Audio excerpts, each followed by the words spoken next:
check out our streaming schedule for this week. We've got tons of content in terms of the NFL and college football, as we're going live just about every single day this week. So make sure you hit that notification bell so you don't miss a single moment where we go live. And now, on with our feature presentation. November 24th, 2024. It's week 12 of the NFL season, and we find ourselves at SoFi Stadium for this absolutely critical NFC matchup between the Philadelphia Eagles and the Los Angeles Rams. This is a big game for both of these teams, and especially for the main team in our story, as in the Philadelphia Eagles. Not only is this a nationally televised game, raising the stakes just a tad, but this is a chance to create a ton of cushion on the NFC East lead. With the Washington Commanders having fallen off hard as of late, a win here doesn't necessarily clinch the NFC East crown, but it makes it awfully hard for anyone to catch up to you, barring a collapse on your end. Plus, a win here keeps pace with the Detroit Lions for the number 1 seed in the NFC and that all-important first-round bye. Safe to say, this is not the time and place to make dumb coaching mistakes. There is way too much on the line to be able to afford to do that. But, seeing as I'm making this video, I think we all know where this one's going.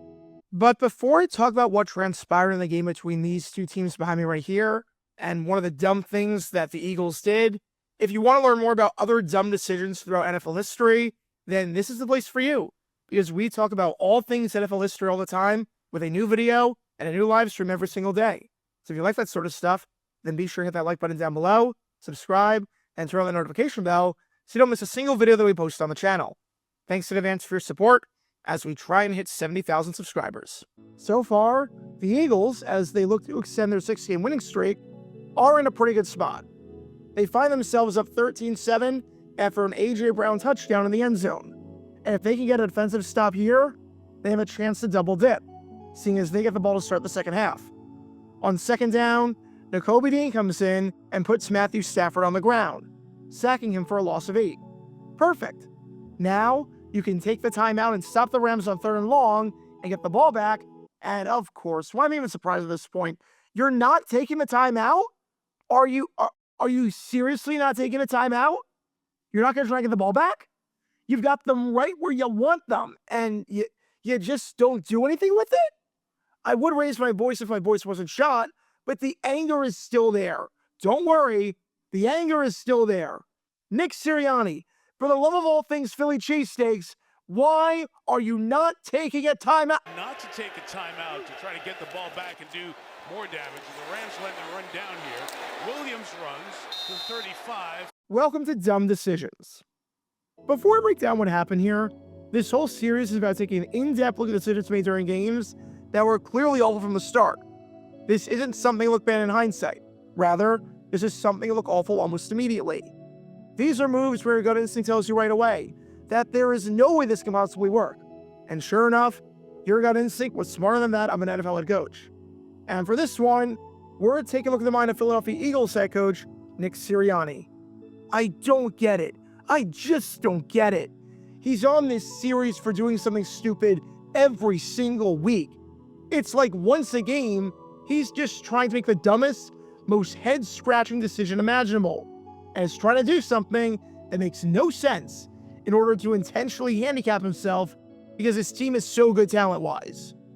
You know how sometimes when you're playing a video game and it's super easy and you'll mess around and just call asinine plays or do absurd things?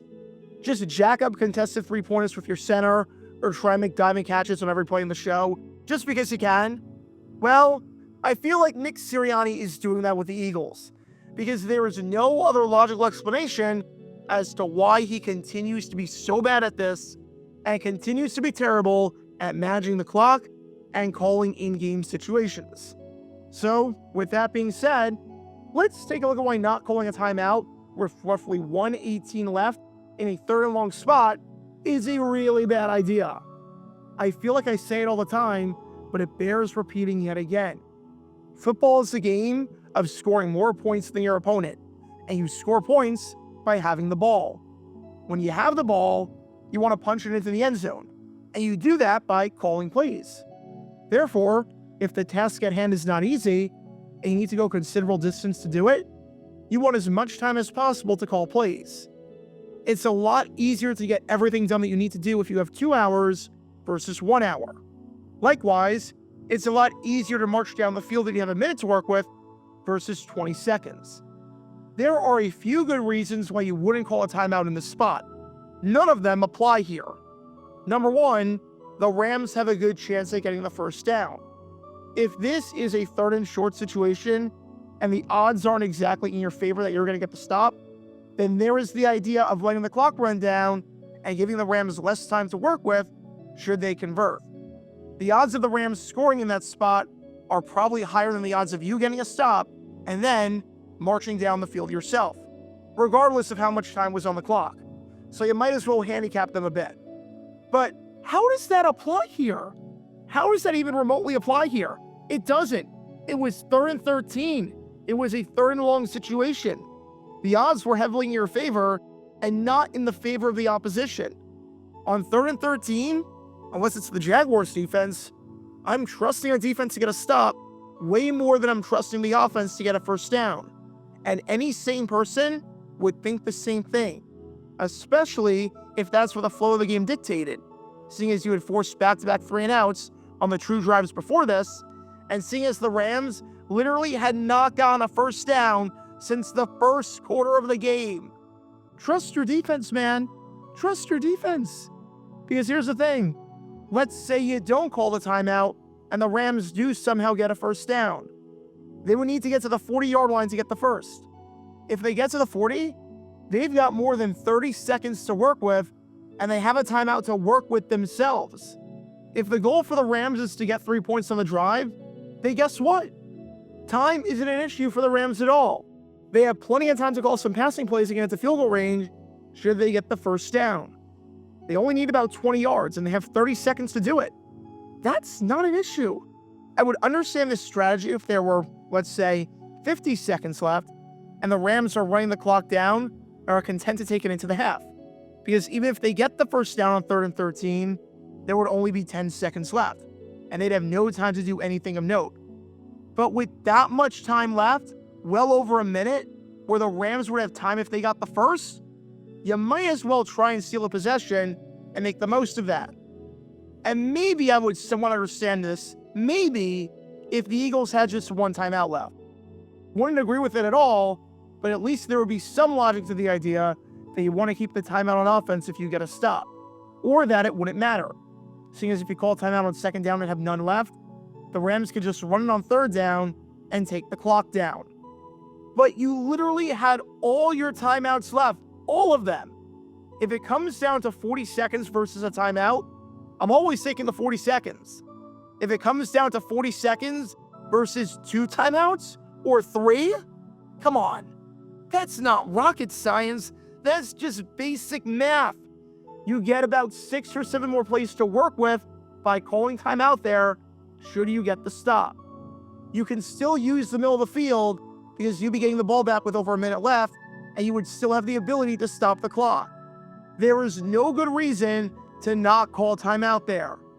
Even if you're scared and your coaching's scared and your thought process is, well, what happens if we get the ball back and we don't do anything and now the Rams have a chance to do something? That is an insane thought process to think of. Insane. That is coaching scared. And there's no reason to do that, considering the fact that your offense from the first half of the game and the second half of the last game was seemingly scoring at will. That's coaching scared, seeing as your defense would have forced 3 straight 3-and-outs. And that's coaching stupid, seeing as the Rams only had 1 timeout left. So if things did go haywire on offense for you, you could always just run the ball and kill 40 seconds off the play clock and the game clock afterwards. The odds of that scenario transpiring are ridiculous. And I don't think Sirianni was ever thinking that as an option. But just in case anyone was, no. No, it was absolutely not viable or reasonable. Bottom line, you call the timeout after 2nd down to force the 3rd and long. Get the stop on 3rd and long, and you have time plus timeouts to run your offense and maximize your chances of driving down the field for points to make it a 2-score game. It's that simple. So, what do we learn from all this? The name of the game is possessions. And if you have a chance to steal a possession, you do it. if you have a chance to steal a possession and you would still end up with a timeout in your back pocket, so you don't even have to weigh the risk reward of not having any timeouts, then you do it. Having an extra timeout versus having an extra 40 seconds is not even remotely a debate. You take the extra 40 seconds 10 times out of 10, because that's just how the math works. And if you want to score points, then you want to have the most number of opportunities to do it, which means having more plays, which means having more time on the clock. One of these days, Nick Sirianni will understand, but today is not that day. Because when all these elements are in play, you can't exactly be surprised when this play backfires. Talk about a wait, what? I'm not done yet. You're telling me that Sirianni did something even stupider than this a few minutes later? This wasn't the dumb decision I was supposed to cover? There was something else? Come on. What the heck are you talking about? Okay, editor, come on.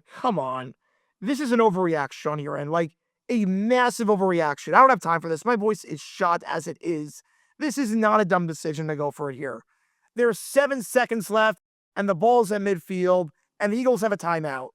I know it's 4th down, but this is the right call to go for it. This is 100% the right call to go for it. Get the first down, and you can try a field goal. Don't get it, and the half is over. They're just going to have Jalen Hurts roll out there and throw a pass. If it works, great. You get a first down and can try a kick. Try a Hail Mary and go to the end zone, and there's no harm whatsoever since the half would end. Roll out, and if there's nothing open, just chuck this one as far out of bounds as possible, and the half is over. Even if you try a regular pass and it falls incomplete, you're not losing yardage and making it easier for the Rams to try a Hail Mary of their own. This is not a dumb decision at all. Not even close. Unless they do something stupid here, like, I don't know, run the ball, then this doesn't even come close to qualifying. Because I would have done the same thing, and I really want to go to bed and save my voice, so just play the clip and let's see what they do here.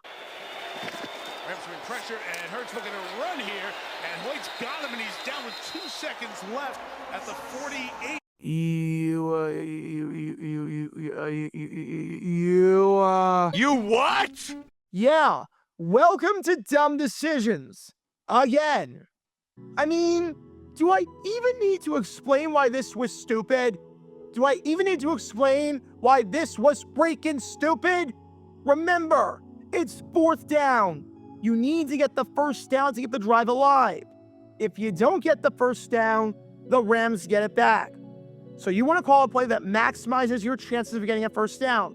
And let me tell you this, a quarterback draw play needing 7 yards is not the play. Especially not when you basically ran the same exact play on 2nd down and only got 3 yards. Your odds of getting the first down from 7 yards out on a run are incredibly slim. In fact, this season, on 4th and 7 or longer, there had not been a single design run called prior to this play. You had some kneel downs, some fake punts, and some plays where the quarterback scrambled after not seeing anyone open. But in terms of literal design runs, where the intention from the start was to call a play from the line of scrimmage and run it on 4th and long, it had not happened this season. There is a reason for that. There is a reason no one tried to reinvent the wheel here before Nick Sirianni did. And that's because it's freaking stupid and doesn't work. In fact, it only happened one time all of last year in 2023. And that was in a Jaguars-Titans game during Week 11, when there were 30 seconds left in the ballgame. The Jaguars were in the red zone up 34-14 and called a run with the backups in there since the game was over. And you're not throwing that spot, nor are you punting since you're in the red zone, nor are you kicking the field goal. Obviously, that's a very different situation than whatever the heck Sirianni did here. At the very least, going back to when Sirianni made the Super Bowl, in a meaningful situation where you're trying to score points and extend a drive, we hadn't seen a team called a design run from scrimmage on 4th and long until Sirianni decided to do that here for some reason. Obviously, if this play doesn't work, it's not like a pass. At least with the pass, that could take 7 seconds off the clock, and you can prevent the Rams from touching the ball again, making this a no harm, no foul moment. But with the run, I'm going to let you in on a little secret. A run that gets stuffed isn't taking 7 seconds off the game clock. If this play doesn't work, you're not taking 7 seconds off the clock. So the Rams are going to have a chance to do something and throw up a Hail Mary in decent field position. This is the Sam Weiss strategy of thinking from the Cincinnati Bengals' infamous loss to the 49ers in 1987, where he thought that a run up the middle would take 6 seconds off the clock. And spoiler alert, it most definitely did not. You can learn more about that by clicking the card in the upper right corner. If this play doesn't get 7 yards, and most runs do not get 7 or more yards, the Rams will have time for a play. But let's say that this play works. By some miracle, this play actually works, and the Eagles get the yardage that they need. Keep in mind, Jake Elliott is 0 for 4 from 50-plus yards this season. So while we know he has hit those kicks in the past, he has struggled mightily on them this season.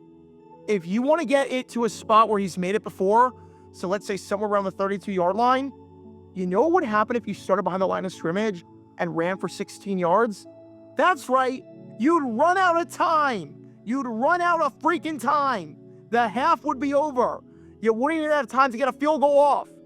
Even if we're saying that a first down sends out Elliott to try a long field goal from that 60-yard range, you're still not going to have enough time, even if you just get the 7 yards you need. Doing some simple math, when you ran that play on second down and got 3 yards, 6 seconds came off the clock. You had 7 seconds here. Odds are a 7-yard run or an 8-yard run is going to have more time come off the clock than a 3-yard run because there's more distance involved. So you're already playing with fire. Running is also tougher than passing because with passing, you can call a play to the sideline and stop the clock immediately. Or you can get in the open field and give yourself up.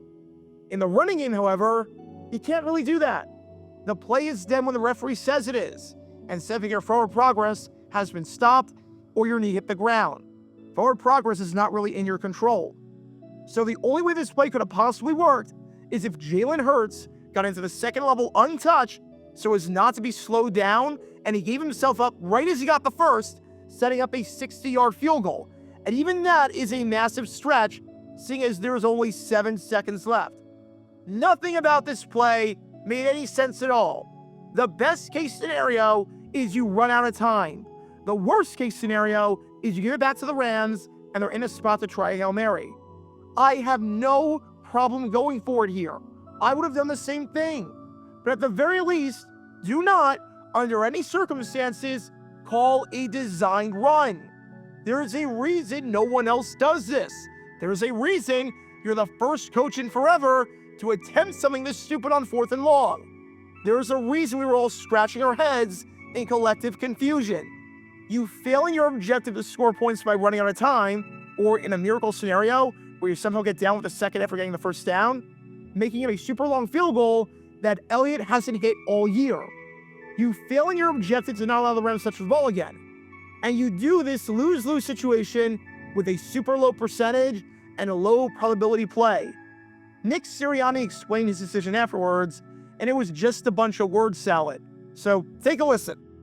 The end of the first half, that sequence of play calls, what was it? Yeah, we didn't do a good enough job at the end of the first half, players, coaches, everybody. And so anytime it doesn't look the right way in those scenarios, that's going to be on me. I got to coach it better. I got to teach it better. So we just didn't execute it well at the end of the half. This wasn't about execution, man. This was the furthest thing from execution. Even if you executed the play, it wouldn't have been enough. This is like using your 8-iron off the tee on a 330-yard par 4 in the hopes that you can drive the green, and then saying that you didn't execute it after you shanked the ball to the right. Even if you had the perfect stroke, you weren't going to achieve your objective and drive it on the green. 4th and 1 or 4th and 2? Yeah, you can say it's an execution issue. 4th and 7, when no one else is calling runs in this spot, when time is going to run out for you, and even if you got the yardage you need to get inside 50, the time is going to run out. And if you got it to a 60-yard kick, you put it in a spot where Elliott hasn't hit all season versus a pass where you can get 15 yards in 6 seconds or 5 seconds? Come on, man. Come on. What are you smoking? And when it comes to the man who coached in the game between these two teams, primary here, I've lost count at this point of how many times Nick Sirianni has been on, not just entirely, but this season alone. He did about 10,000 dumb things earlier this month in their win over Jacksonville, which you'll learn more about by clicking the card in the upper right corner. He did a lot of other dumb things during their win against New Orleans, which you'll learn more about by clicking the card in the upper right corner. The man just keeps winning games despite doing dumb thing after dumb thing. I jokingly said a while ago that the Eagles this season are the most talented team in NFL history because they keep winning games in spite of their head coach trying to actively sabotage them with some of these decisions. But you know what? There might be some truth to that joke after all, because the fact the Eagles keep winning despite that moron being on the sidelines is just ridiculous to me. So what do we learn from all this? If you're going to go for on 4th and long, then don't run the ball. If you have two options, and one option has a higher chance of converting than the second option, then take the first option. If you have two options, and one option allows you to try a closer field goal than the second option, especially when your kicker has been shaky at best, and downright putrid at worst this season, especially from long distance, then take the first option. If you have two options, and one option all but guarantees the fact that you can stop the clock in time to try and score, and the other option does not do that, then take the first option. I have no more words left to say. At this point, every time Nick Sirianni breathes, it's a dumb decision. Every time he does anything, it's a dumb decision. This man is clueless in game management. He is a waste of oxygen on the sidelines. And we saw that on display for the 20,000th time on Sunday night. Because when all these elements are in play, you can't exactly be surprised when this play backfires. Talk about a dumb decision. Again. God, my voice is shot.